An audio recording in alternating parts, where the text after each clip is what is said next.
Okay, so this is the first in a little series of resin school. This is my daughter Amy. Say hello. Hi. Amy's just made this little kind of plaque thing. Beautiful, got some real lavender in there. I'll show you a close up. Other than a couple of power tools, I didn't help at all. Obviously, if you do come to the school and you're used to using power tools, then certain things will be available. But Amy didn't do the power tools, but everything else, mixing, pouring, choosing the resin. So this is a short video just showing you step by step how Amy, who's never done resin before at all, have you? No. Never seen it even poured other than watching Dad on YouTube. So we're going to take you through every step of the way, making this from start to finish, a little bit of polishing at the end, and you have this lovely piece. Here we go. Okay, so the first thing we've got to do is we mustn't have any of these flakes coming off in the resin. So the first job is going to be to clean up the edge. Now this is English yew. It's not particularly bad. I can see some dirt. So this would just need some sandpaper. We use some 80 grit. It's not difficult, is it? No.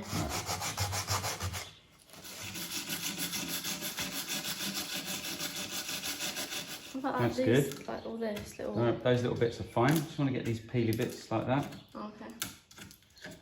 There's like a big bit there, isn't there? I don't know if Yeah, we'll get a chisel for that. Just keep it flat as you can, don't dig in, that's it. Good. And there's a bit section back here, bark, that's it. Nice and flat, keep it flat, that's it. That's all good. Now I'd give that some more wire brush.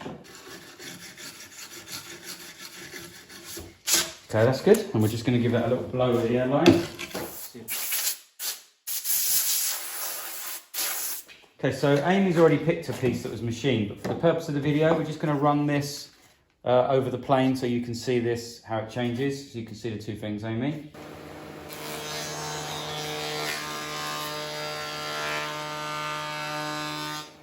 So now you can see the difference. So this is what we started with. Yeah. And then this is the same. You get all the colours coming out, and if you feel that, how smooth that is there. Oh yeah, it's much This could nicer. then go through the sander and it'll be all finished, ready to go. So I'm going to make the mould in this case, depending on what you do on the course, whether you actually make your mould as well or the moulds are pre-prepared. So we're just going to use polypropylene, which is reusable, and some hot glue.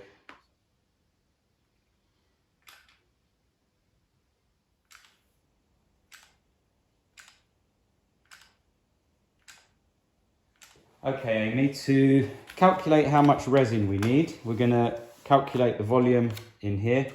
And what we're going to do is we're going to measure the length, push this to the side, measure the length, which is 37. And the width of the little river, which is 7 times 7. And the depth, 1.5 times 1.5. And we get 388.5. So we'll round that up to 400. Which is basically 400 grams on there. So we're going to be using, what colour did you want, Amy? Lilac. Lilac. So we're going to be mixing purple, which is a tint, so more of a mild colour, with a solid, which is the super white. So you can just go ahead and mix those in there. So you've done your little test and you like the pigment there. That's like a mixed test. What we're going to do now is we're now going to mix it for real in the resin when we do the pour. Okay, so for this pour, it's about 15 millimeters. We're going to use glass cast 10. That's going to give us a good cure time. Glass cast 50 would be really safe, but it might take 2 or 3 days to cure. This will probably cure, ready to break out in the mould, 24 hours, I would have thought, maybe 36. Now mix ratio is pretty simple. I like to mix by weight because I find it more accurate, and if you put too much in, it's very easy to balance it. I can explain the calculation. This is the resin, this is the hardener. It is 100 in weight to 45. It's a very easy calculation. Whatever you pour in the resin, you times by 450. So if you accidentally poured 310 of this instead of 300, you times 310 by 450. That gives you 1395, and then you want to see on there 1395 grams, and then you'll be laughing. Okay, we're now going to measure out 300 resin. So 300 times 450 equals 135. So we want, Amy, we want 300 of this and 135 of this. Okay? Yeah.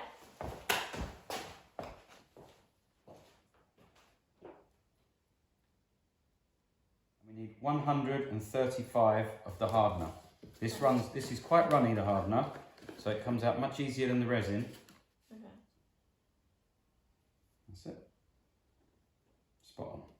There you go. Okay. So with the stirring, let me just show you something real quick. So with the stirring, a lot of mistakes that people make is not stirring the bottom corners and the edges, and also trying to scrape the bucket, or in this case the small bucket, into the mould is a bad idea, because whatever you scrape may not be mixed. We're going to mix this for a full 4 to 5 minutes before we add the pigment, and then we'll add the pigment. So you're trying to get all of the corners, yeah? Yeah, for now. And then a couple of drops, and then see how you build it up. It's very difficult, you can't really take it away, and this works on massive large quantities. This is a small quantity. Wow. Oh my god, that's so pretty. It looks really clear though, doesn't it? Yeah, so you can add more if you want it more solid in a minute. You just keep adding it slowly. So while Amy's doing that, I'm just going to give this mould a super clean with some of this acetone. So like, does it stick to the bottom? You've got to give it you really mustn't underestimate the mixing.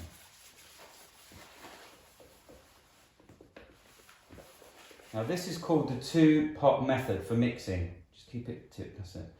And what this is good for is this helps relieve any of the bits stuck around the edge, especially on a small mix like this. So going from one pot to the other, mix and back, can always be a good thing. You can just leave your pot here for a second, it will come. And at this point, if you're worried about wasting your resin, it is okay to scrape it because you're going to mix it again. But what you don't want to do is scrape this pot into your mould, because the bits you're scraping could be slightly uncured. Okay, sure that's all mixed nicely? Yeah. Right, pour half of that into the mould. Just so, like... Yeah, anywhere you like.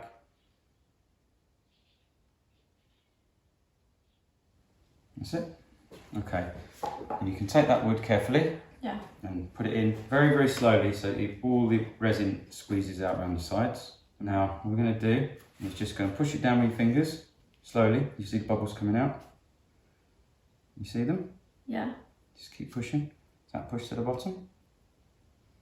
Here come the bubbles, you see them? Yeah. So bubbles are all getting released. I'm going to take this weight and I'm going to put this on the top. Shall I go? Yep. Okay. And now you can very carefully pour. Does it matter if I get it on top? Doesn't matter. I mean, I'd avoid it just for the sake of it. You can carefully pour the resin around the sides. Doesn't matter if you splash a bit.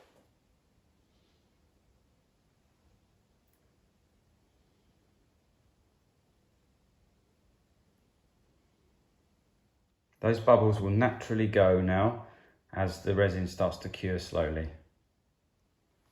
Okay, so the resin's all poured. That looks really good. It's all bubble free at the moment. That's been poured for about 10 minutes and you now want to put some lavender in, is that right? Yeah.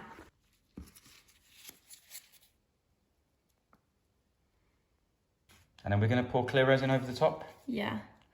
So we're probably going to finish this with glass cast 3. Is it okay this is dripping? Yep, that's fine. Over the whole thing tomorrow. We'll catch it at the B stage. That looks really cute. Okay, that's it for the first part. So we mixed the resin, we prepared the live edge to get the slab ready for the resin pour. And as you see, we placed the resin in first. And you remember why we did that?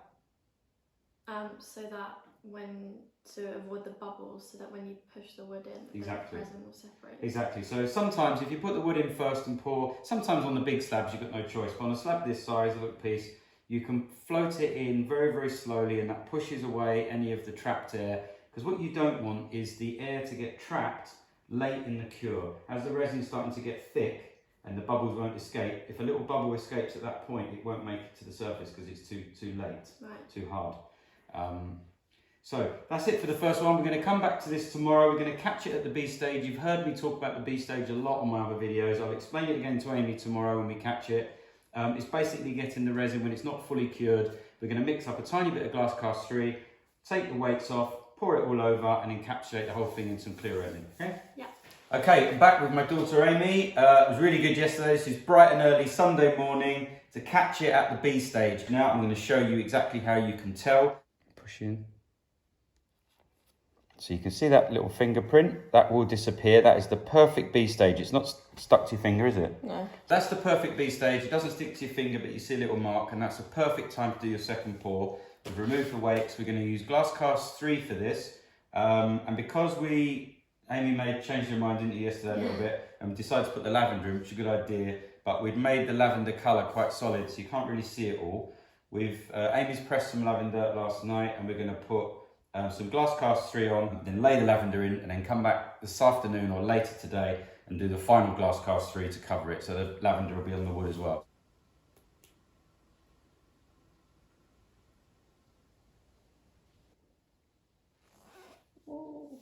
Perfect. So while Amy's pouring that, again, there's a very simple sum here. I'll just show you, if you go over like 152 and you want to get it spot on, you do 152, because it's to 50, you do times 50, and that will give you your 76 now instead of 75 because you went over. So it's very easy, just times it by whatever hardener amount is. So we've mixed that thoroughly. What we're going to do now is the 2-pot method, pour one into the other and then start mixing again. This will ensure we don't get any unmixed pieces. So what tends to happen with resin, and I've said this on other videos as well, it tends to puddle around dry areas. So we're just putting a thin layer to glue the lavender in place to start with. So what we're going to want to do is we are going to want to use a spatula or something just to make sure we get it wet. As long as all of it's wet with resin, it will self-level. In the bubbles, but it's making it really liquidy as well because it's a bit cold today. I'd recommend, if you're doing this in your garage, just plonk it in. You want it like a baby's bottle. Just plonk the resin itself, not the hardener, in some warm water 20 minutes before you start, and it will be lovely and fine viscosity rather than this. It's a little bit cold, but it's okay. Can you see it pooling just there? Look, see that little bit? Yeah, I didn't want to go.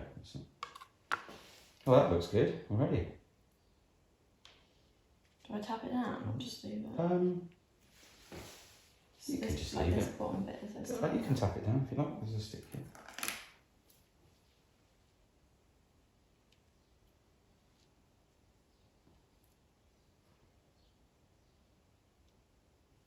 So that's where we are on the second pour, so if you can see that.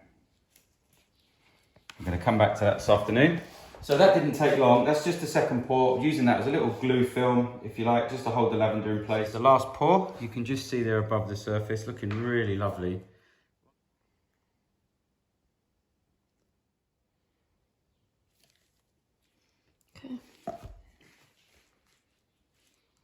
Okay, it's been a couple of days now, Amy, and here's the exciting bit. We're going to break it out of the mould and see what it looks like. So you can see how the mould is made. So if you pour as hard as you can on that bit there. Like put it this way? Yeah, put it that way. Real good one. That's it. Fold it all the way down. That's it. And this one, knock it off.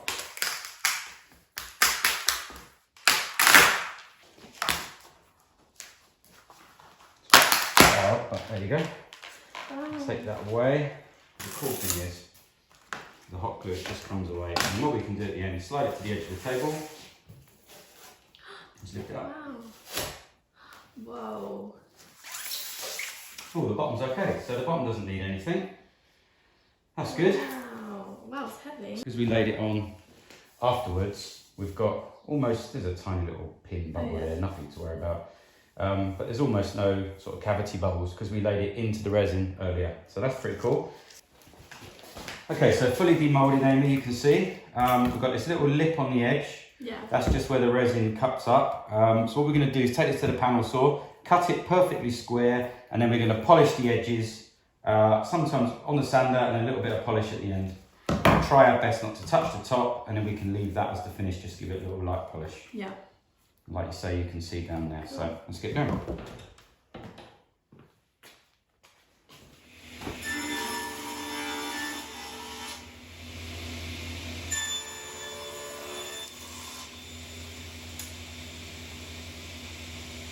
Okay, Amy, so we just cut that very small piece, didn't we? Yeah. And just that tiny little piece is all of this. Wow. So you can imagine when I make the big tables, they're clearing up and all the resin. Look at that. Oh my god. Amazing, isn't it? So that's one of the things that people forget about is when you're working on these projects, when the big projects as well, the big tables, as quite an epic task clearing up. Very, very different to woodwork, different process.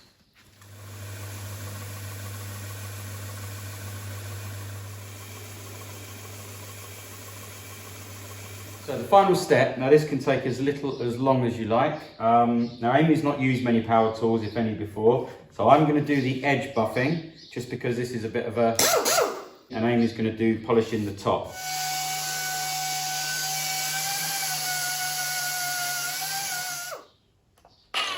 That's it, soft, and then you can go a bit, put it on there and then go move around a bit faster. Yeah, you got the idea? Yeah. Don't not push too hard. Oh gosh. Wow. I'll give you a little demo. Here we go, try again. Is it like clean?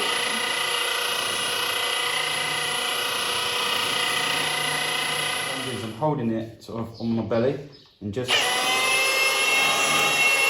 don't dig it sideways, yeah? Have a look. It feels like it's like taking me away. Do you know what I mean? So you just keep it flat, that's it. Not too hard, just very nice and light on this top. It's like pulling me. I know, but you've got to fight it.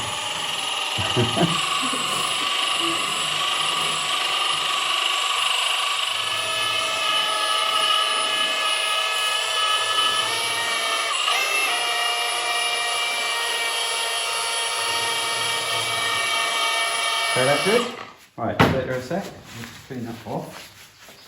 Now there's just one more little process we can do, just to give it a final buff. It's looking pretty shiny there, isn't it? Yeah. Just a finer paste. Whoa. And what you're going to do, just to stop it splashing on you, you're just going to move it around here like this. So you've got it everywhere. Yeah. And then you fire it up, light, nice and light. Oh, that's bubble gum. Yeah, it's got a nice smell. It's water based, this one.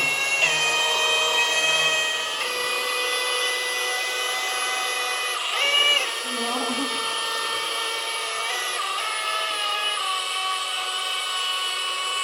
It's so hard, it's like pulling me. Let me just, yeah, I think it's just a technique.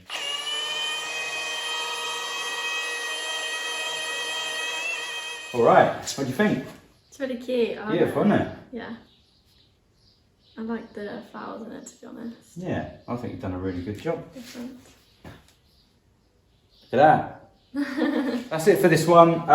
Just a quick finish. We didn't spend ages on the polishing, but still looks really, really good. You can spend as little as long as you want polishing these resin pieces. But it looks really good. First attempt, really good student. Well done, Amy. Thank you. Excellent. What are you going to do with it? Stick it somewhere? Yeah, I'm not really sure. No, I'm not sure. Right, see you later, guys. Thanks for watching. Okay, let's show Mum, see what she thinks.